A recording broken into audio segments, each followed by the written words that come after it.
significance of what happened. The evil done by the Holocaust is not on the bottom of the oceans, it's not out in the space, it's here. And once it's done, it creates a precedent.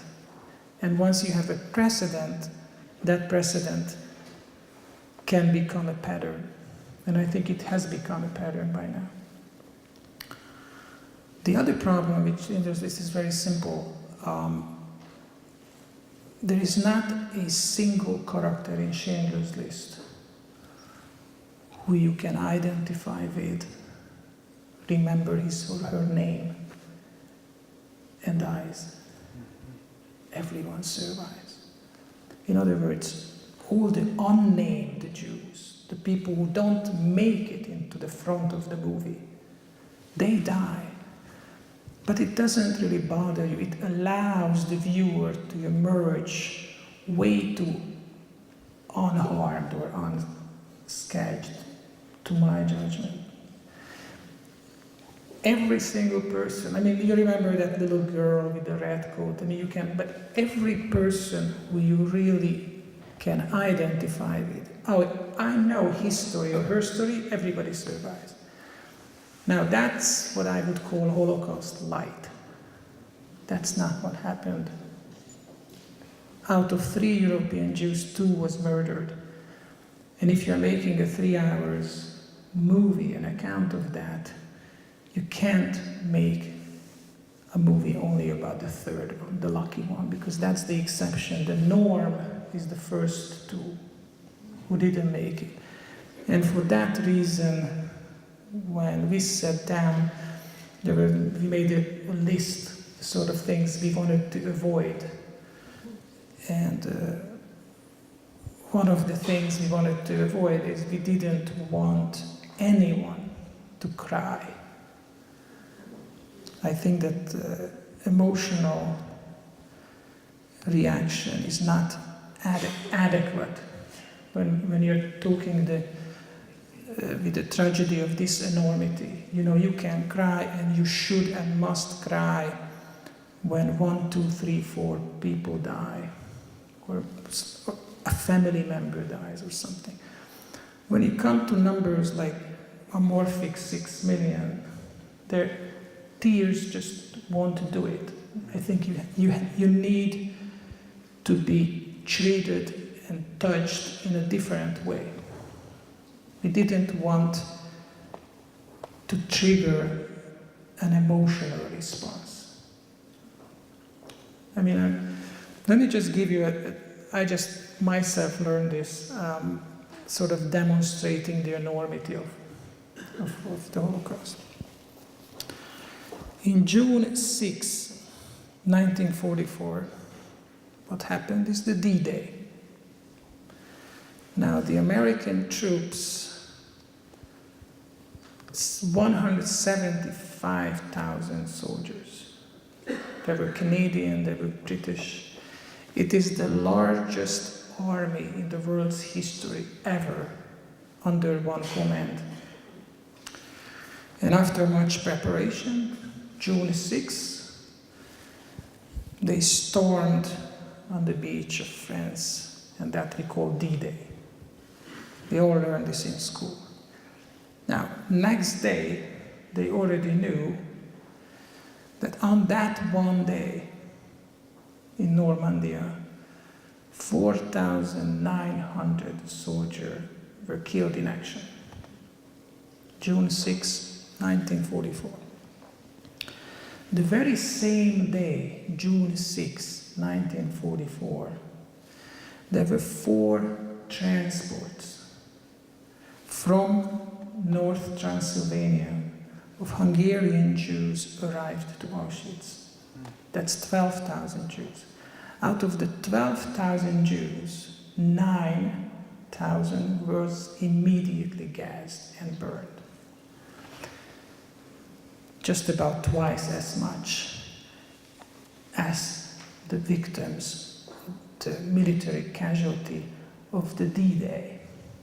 Now you have to know a couple things. First of all, the day after the D-Day, the casualties, thank God, were decreasing significantly. There were no similar loss in the American, British, Canadian army ever again by day. But the Hungarian Jews, from May 16 to July 8, nearly for 2 months, every single day, 8,000 to 9,000 Jews were gassed and burned. George, just bring it a little bit closer to date. On June 22nd, 2011, President Obama informed America that the troops are back from Afghanistan. And he spoke about the sacrifice of the American troops in Afghanistan.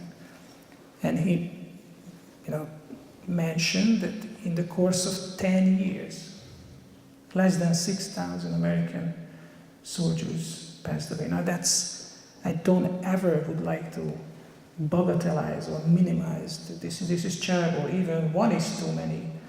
What I'm trying to tell you is the enormity of the numbers that we are, the perish, the destruction, what we are talking about. And to make that visceral and immersive and to bring you then and there, instead of telling you this post-war point of view, retrospective, that was our goal, somehow to schlep you along to one day of one man. And if we do that, and then you're going to realize that how limited the knowledge of these people were. They were really literally thrown and forced into a situation in such pace, in so fast, that I think when you enter into such an extreme situation, again, like the extermination camp, then the old ways of filmmaking just don't do the trick. And I think with the best intention, Schindler's List or Life is Beautiful, or we can go on. Mm-hmm. I think they didn't invent a new language. And in that way, I think sort of they tried to domesticate, normalize, or somehow fit into the texture of our life. But Auschwitz, and of course the other camps, because when I said to you 9,000, that's just one camp. When we talk about the network of extermination camps, I mean, there's so many of them had gas chambers. So that was a planet itself. There was, if you were a Sonderkommando member, that was an extremely different existential mode. People did not talk the same way. And just give you an example. There were 20-some languages in Auschwitz. But guess what? English was not one of them. It wasn't even liberated by the Americans. It was liberated by the Soviets. So just the fact that they are talking English in Krakow and in the camp, it's already, we had to make all these choices, and we decided, wait, so what's the language they did talk in it? Well, it was Polish, Yiddish, Hungarian, and so we're gonna do that. And we don't mind the subtitle, but this is a movie that we have to take very seriously. We want to do our utmost to be very precise.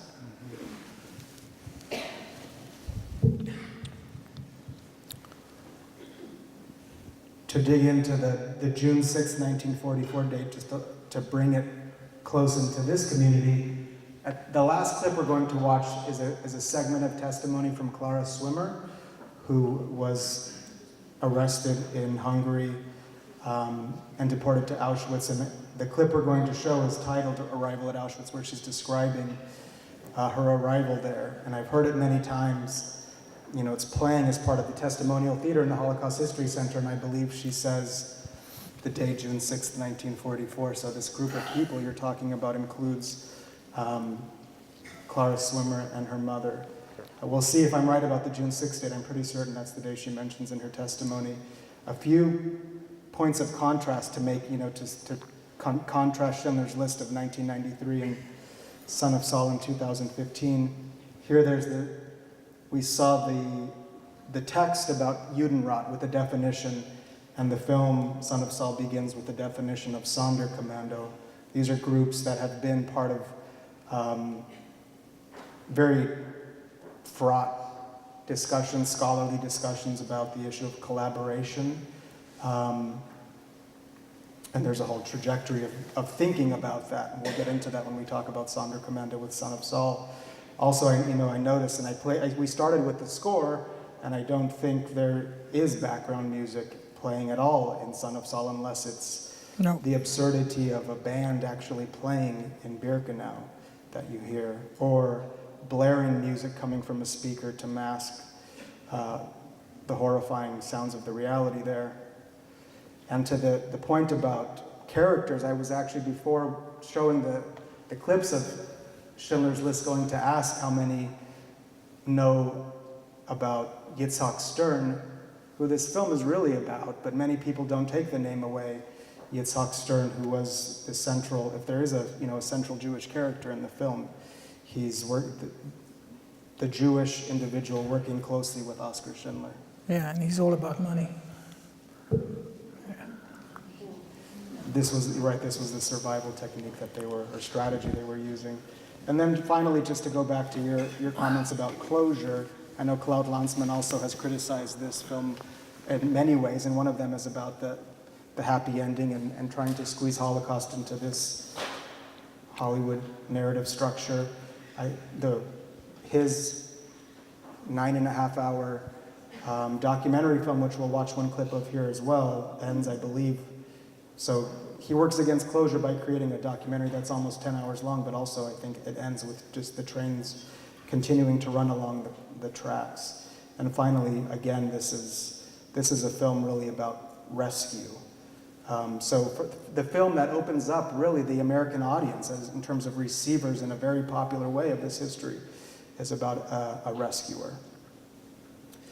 I'm going to show a 1-minute clip from the film Life is Beautiful to talk about possibilities of using humor to address the forces of fascism, and this particular clip makes a mockery of the grandiose gestures and stage spectacle of fascism, and this is, of course, the Italian film by Roberto Benigni. This scene literally puts egg on the face of fascism. Let's cue this clip. Ed ora, signore e signori, un superbo spettacolo offerto dalla direzione del Grand Hotel. La torta etiope!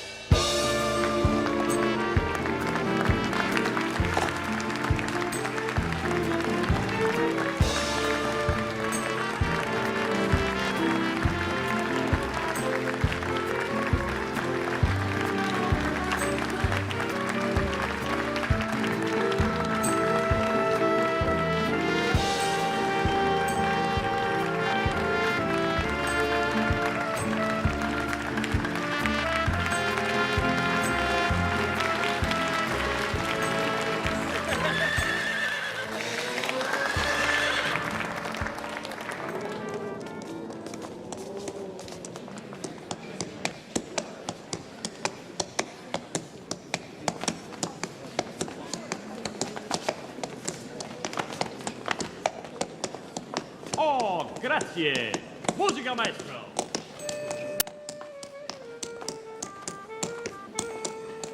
Auguri! Grazie! Prego, principessa. Lei? Veloce, principessa.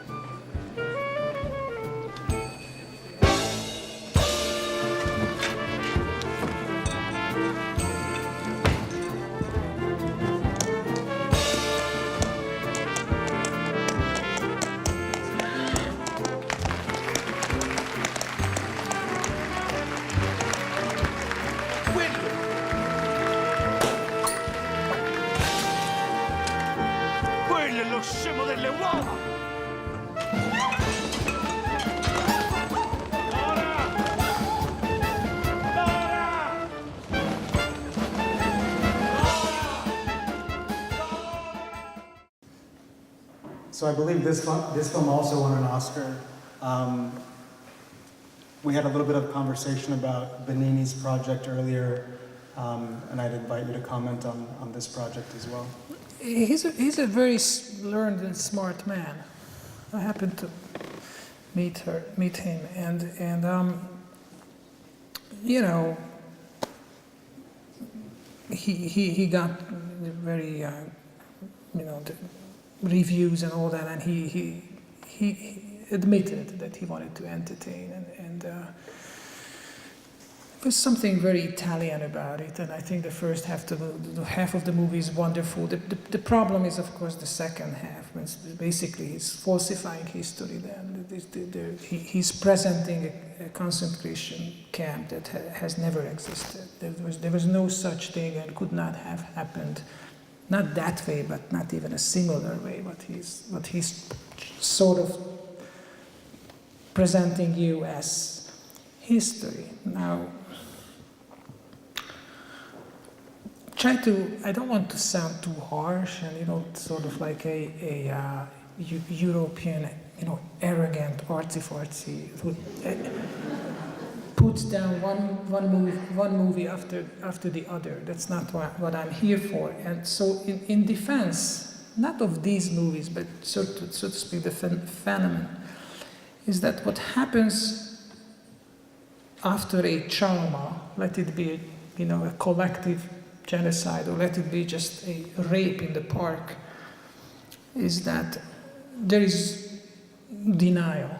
You know, rape victims or genocide victims, they don't walk around and telling their story the day after. It's just not what you do. Often you change locations, you try to pick up a new identity, you try to somehow repress it, you know, you don't. So I think we could have not made Son of Saul any time before, and if we would have, you know, for some reason to come out with Son of Saul, let's say in the 60s, we would have been lynched. Because it just wasn't, I don't think the world, Jews and non-Jews alike, they were ready for such a movie. They were just not ready. And the other thing is, and this is just, I think some of you know this, but there are some political reasons for all this as well. You know, at the time of the war, the Americans allied up, of course, with Stalin in order to beat Hitler. But soon after, and I'm talking really a month after, the Germans became our buddies. And Stalin became the big evil, for a good reason, of course.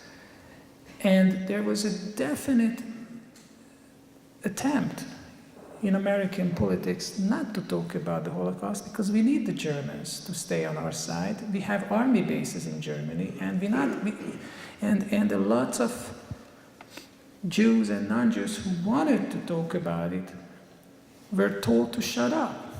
This is Cold War. The Germans are our friends. So there was that, at least to the 60s. And then we all know that came the Eichmann trial, and then came the war, 67. So it's slowly, but so there is a historical context that you also have to put this into.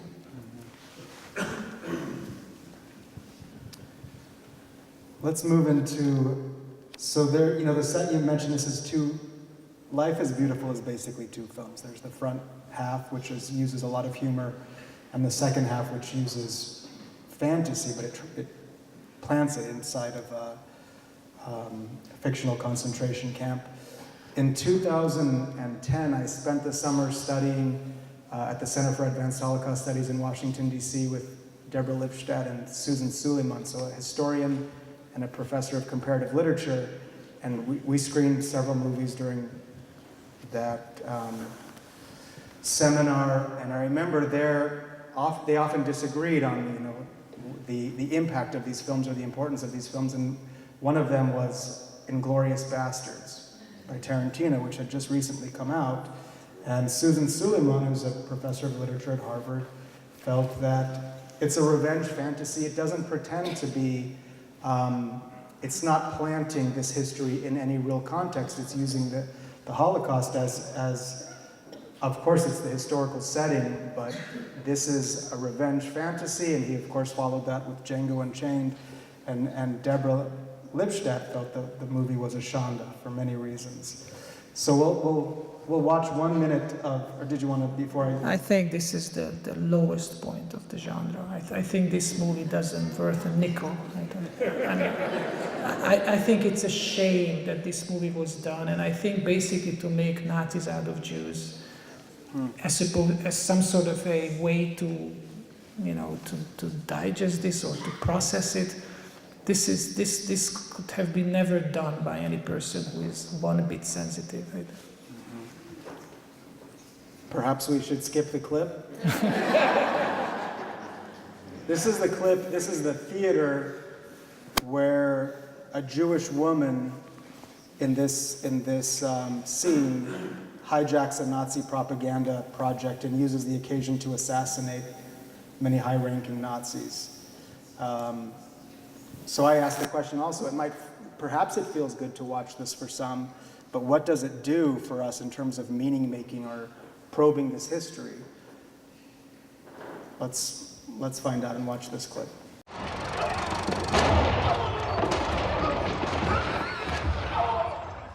Who wants to send a message to Germany? I have a message for Germany. That you are all going to die. Schluss! Aus! Projekt aus! And I want you to look deep into the face of the Jew who is going to do it. Untröstlich, ich weiß nicht, was hier los ist. Das gehört nicht in... Say, burn it down. Oui, Shoshana.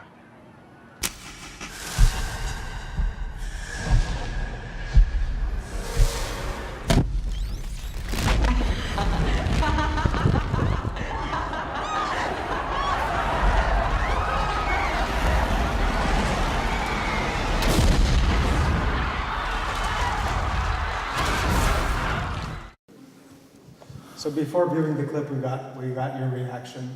I think we'll move on. I did want to remind people that there were note cards and pencils. If you have questions at the end, we're going to see if we can take a few questions. So if you have questions and you have the note card and pencil, please raise your hand. We have Robert Yerachmiel and Lisa Schachter-Brooks, Jewish History Museum's staff here to take those cards, and we'll take some questions at the end of the session. So we're going to move, this is 2007, but we're going to move back now to the release of Shoah, which was in 1986. I believe Lanzmann spent around 11 years making an almost 10-hour film. And this clip is an interview with a Sonderkommando named Philip Mueller. I intentionally situated this clip in front of the Son of Saul clips because many of the things that Mueller mentions in his testimonial here, you'll see, I think, directly referenced in the clips from Son of Saul. Do you want to say anything to set up the clip since? Yeah, I mean, his life is very tragic. I think he literally went mad soon after this interview, and I think he disappeared for a while, and his family didn't know where was he, and then he ended up in asylum in France. And he penned one of the most one of the greatest, or I don't know what's the word, powerful, one of the most powerful book on being a Sonderkommando. There's about 5 to 10 former Sonderkommando members who did write the book. I mean, he's one of them. And I think his book is called Eyewitnessing Auschwitz, and it came out in English as well. And extremely well written, due to the reason, because he like so many great ones, wanted to wait and create a distance between the experience and putting it on paper. So it was written quite late in the 70s. Let's cue the Shoah clip.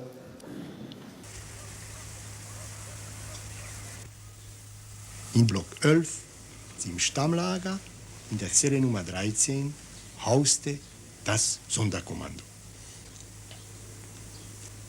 Diese Zelle war unterirdisch gesperrt und von diesem Zeitpunkt waren wir Geheimnisträger, Toten auf Abruf. Wir dürften mit niemandem sprechen, mit keinem Häftling in Berührung zu kommen, nicht einmal mit SS-Männern einige, nur zu denen, die mit der Sache beauftragt waren. Da war schon ein Fenster, man könnte schon hören, was auf dem Hof losgeht.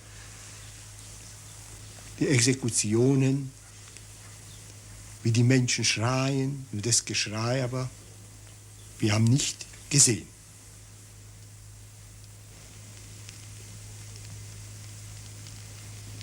Und so ging es uns einige Tage. Plötzlich kam